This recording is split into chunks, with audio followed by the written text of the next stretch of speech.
Hey, with Ray. Hello, my friends. Well, ladies and gentlemen, if you look at that sharp interactive board, it's none other than Steven Sauer, and Steven Sauer is the CRO of Toshiba. I met Steven for the first time at the Vegas meeting that Toshiba had for all of their dealers. And Steven said some interesting things, and I wanted to bring him on the show so we could talk about those interesting things. But what really caught my attention is when he told the audience that he's not really big on IT services being delivered through an OEM. And folks, I've been preaching for a long time. I don't think OEMs ought to be delivering IT services, so obviously we have some commonality with that. But Steven Sauer has a history in the industry. He owned a dealership at one time, and he sold that dealership to Toshiba Tech back in 2004. So let's just have a conversation with Steven Sauer. How are you doing? And thank you for coming on the show, my friend. Great, Ray. Thanks for having me. Good to be here. Well, Happy Halloween. Well, Steven, go back to 2004 for our friends and tell us a little bit about your dealership, business methods. And I know you kind of had that thing for about 9 years, and then you sold that to Toshiba. But let's kind of start in where you were when you sold that thing to Toshiba. Yeah, I had a company called Business Methods. We, primarily a print dealership with, we carried both Linear and Toshiba.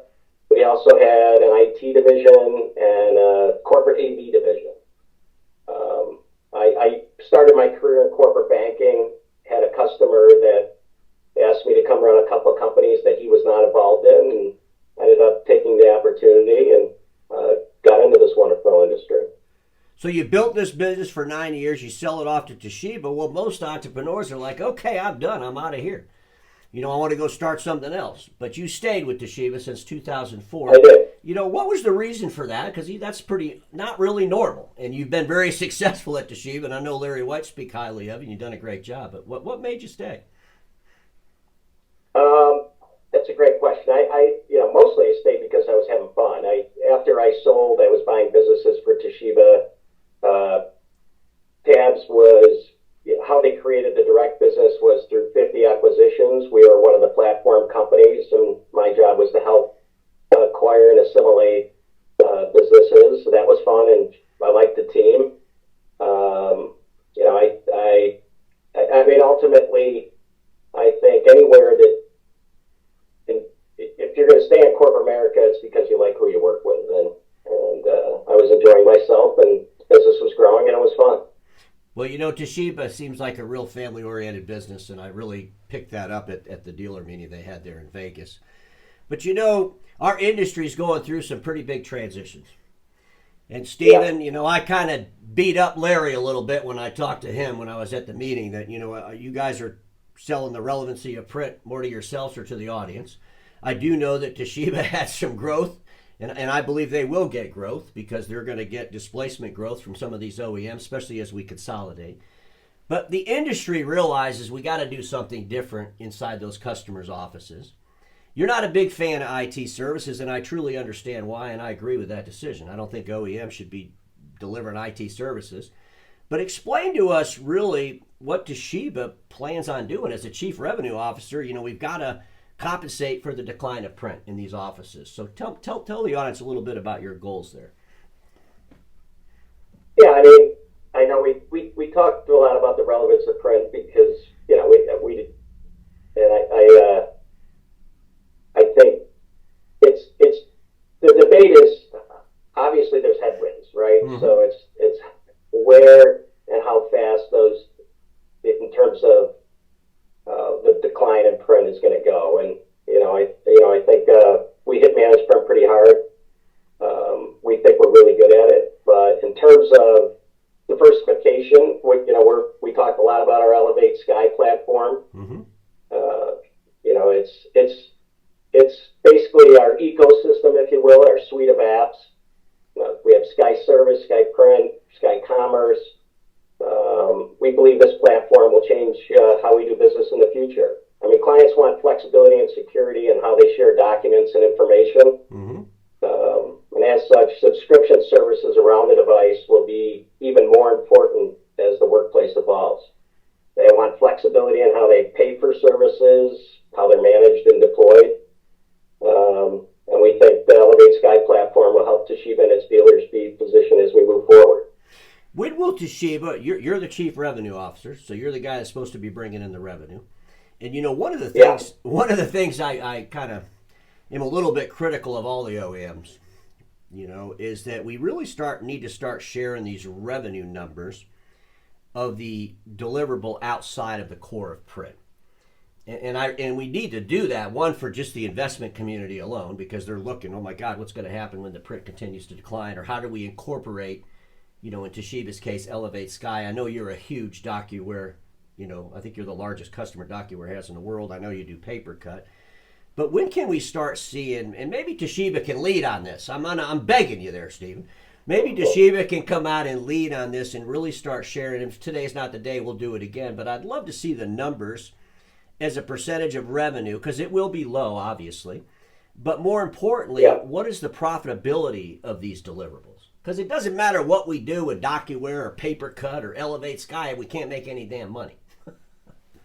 Yeah. For us, we're running about 10% of our hardware revenue is software and solutions oriented business, and it is profitable.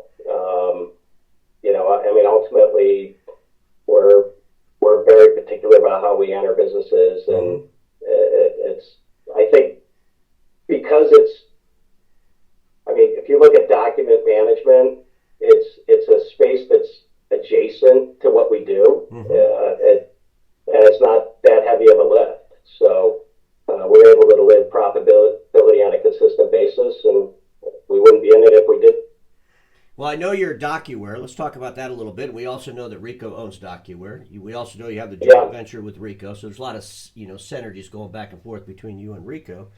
But how has that DocuWare platform grown for you since the pandemic started? Significantly. We've been growing at about 20% a year. We just finished up a semester. We go off semesters, fiscal year ending March 31st. We finished up a 6-month semester. We saw 20% growth. It's an important product for us. They're an important partner.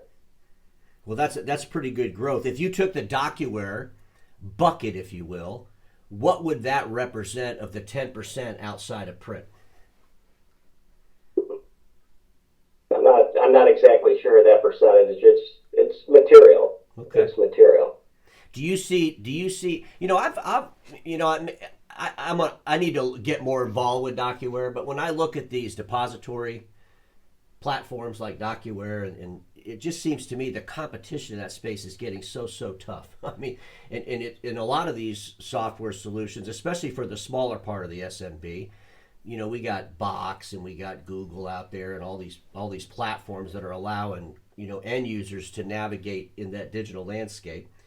Do you see, and I also notice with Elevate, with your cloud platform, you connect to those other services too. Do you see those other less expensive services really starting to gain momentum in the connectivity between your products?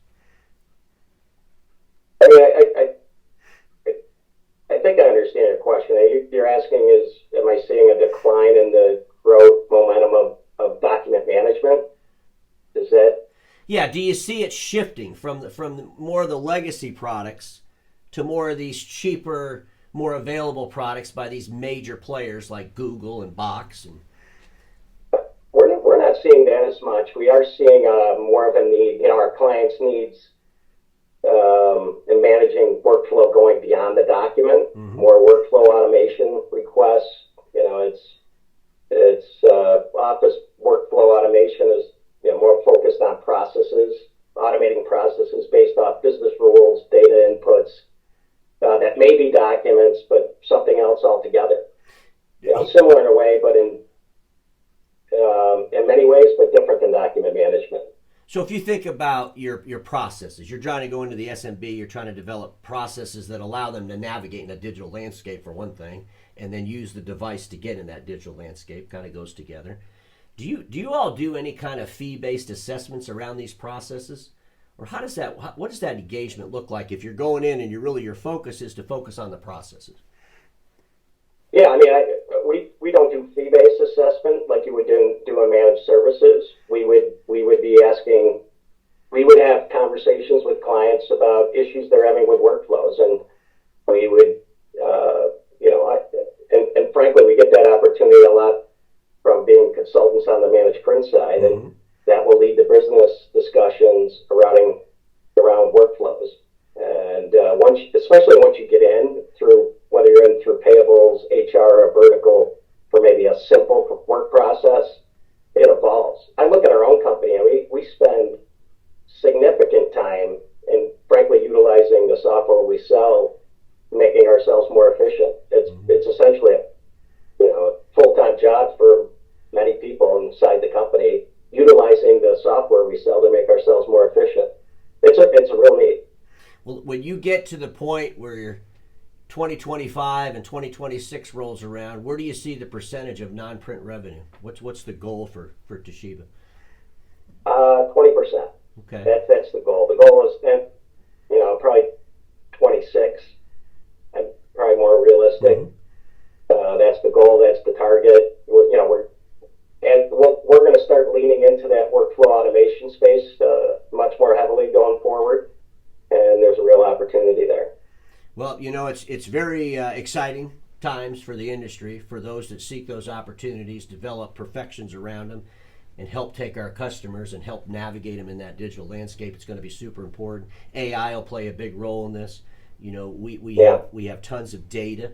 How do we use that data to help our customers? That'll be a whole nother monetization that we'll be able to capitalize on down the road. And it sounds like you guys are positioned for that kind of a stuff. And is there any, it's always great talking to the industry folks out there, especially the OEMs. And I wish you the best of luck. I know right now you're actually leading both the direct and the indirect. Is that correct? As the CRO? Yeah, that's correct. Okay. Yep.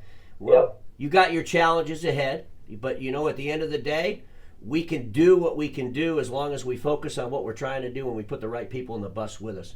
Is there anything you want to add before we end this? I appreciate the time, Ray. I think we have some good momentum. Lead gave us some really good momentum. We're adding dealers in certain markets. We just finished our semester with double-digit growth.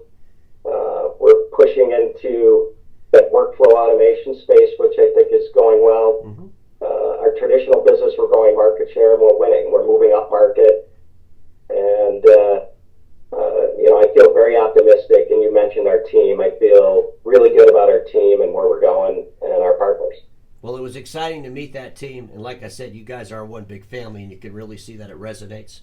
And I appreciate your time because, Stephen, everybody knows this. Status quo is the killer of all that'll be invented. Don't get stuck in status quo, and we'll see y'all tomorrow.